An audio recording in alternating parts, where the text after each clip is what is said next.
Welcome back to the news here on Hilaal TV. Now, we are going to be getting a hold of Jaaved Khan from Gift of the Givers. He's going to be talking to us about how they also assisted many of those on the road when the assistance was really needed to some of the citizens that were traveling either from Durban to Johannesburg or from Johannesburg to Durban. Let's try and see if we can get a hold of him. Jaaved, assalamu alaikum. Can you hear us? Walaikum salam. I can hear you now. Jazakallah so much for joining us. Jaaved, talk to us about, the Gift of the Givers. Of course, your organization is famed for doing so much, but this was a different sort of challenge for the organization, wasn't it, given that it's in the heart of the N3 in, heading towards KwaZulu-Natal? Yeah, this was different. I mean, you get the normal disasters like floods and stuff. You're expecting it.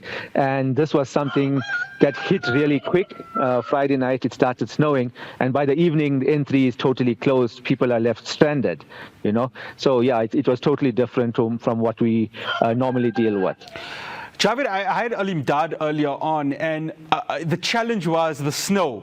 Talk to us about that, because the snow was knee-high. I don't think I can remember, in my lifetime, snow in South Africa being that high. You would be able to speak better with regards to that.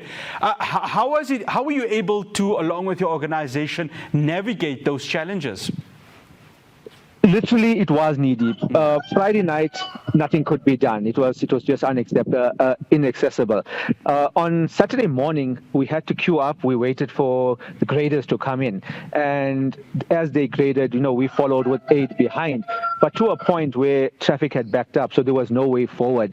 So with the aid we had in, at one point, I literally tried to, get across the barrier onto the oncoming lane to try and get some aid to the people, and literally above my knee I just sank into the snow.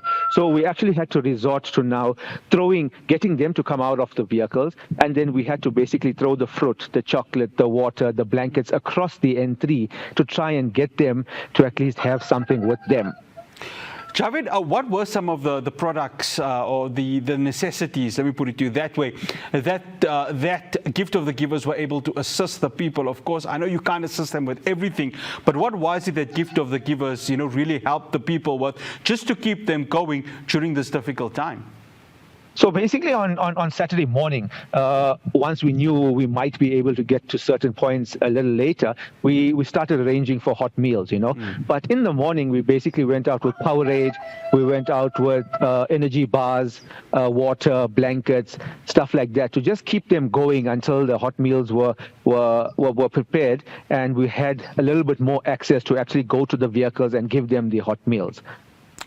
Jaaved, where in the N3 were you able to assist people? I ask this because, you've got areas like Midway, Montrose, even the N3 Harrismith engine, where, obviously people were able to go ahead and go to the garages, relieve themselves, buy food. But there's areas where there's absolutely nothing and it's barren. So talk to us about that, the areas within the N3 that the people really needed this assistance.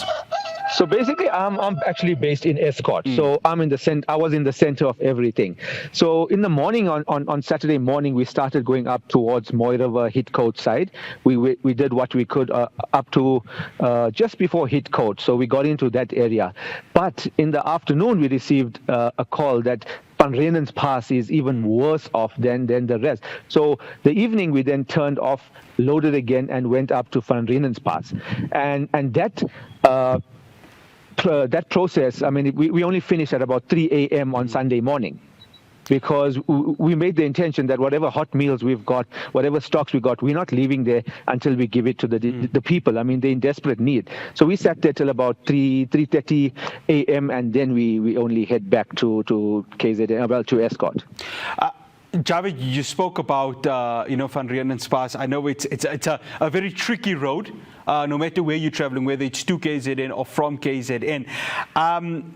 There itself also, there must have been difficulty navigating through it, especially in the evening where driving there is so difficult.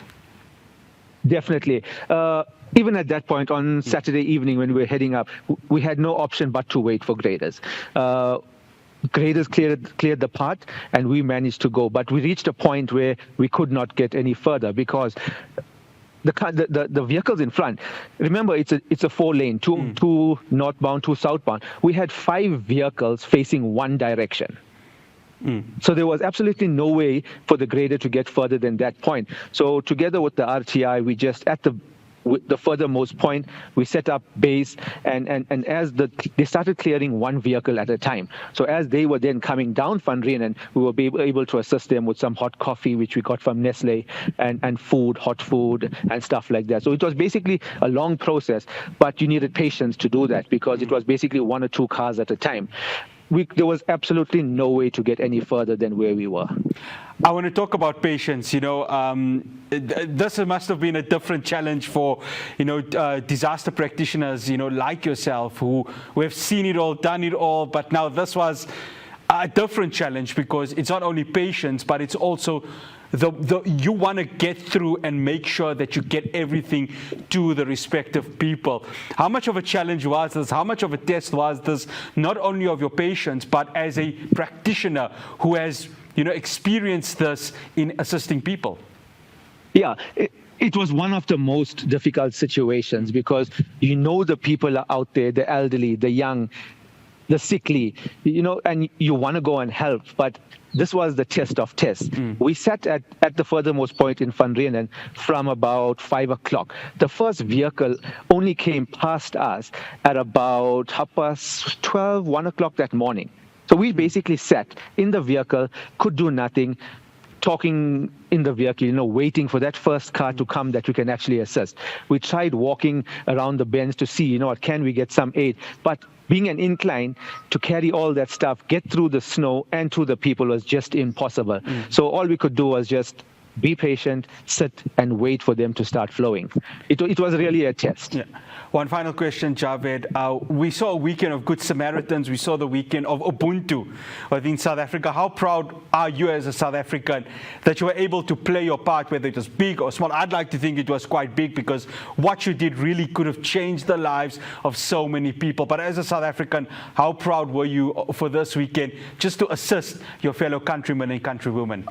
It's something, everybody came to the party. I mean, we had the RTI, we had private teams, community members. We set up a base in Escort to try and get the people off the N3 into town to at least freshen up. And we put out a message on the Escort group and we said, at the town hall, there's a base. Who's willing to come and help those in need?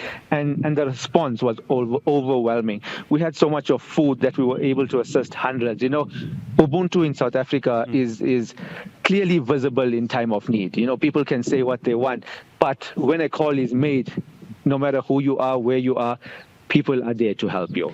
Jaaved, shukran so much. Jazakallah so much for joining us. Much appreciated.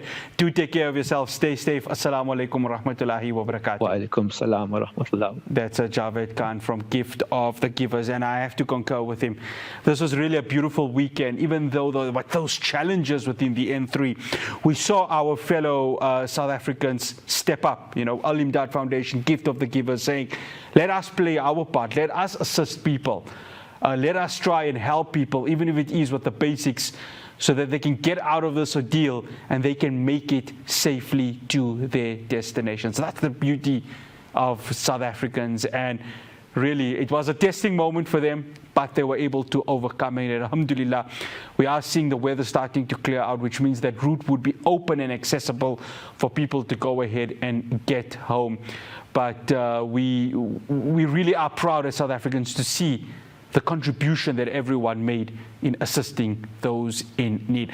That's all we have for you here from the news desk, from myself, Ross Patel, and the rest of the team in Johannesburg. Assalamu alaikum wa rahmatullahi wa barakatuh.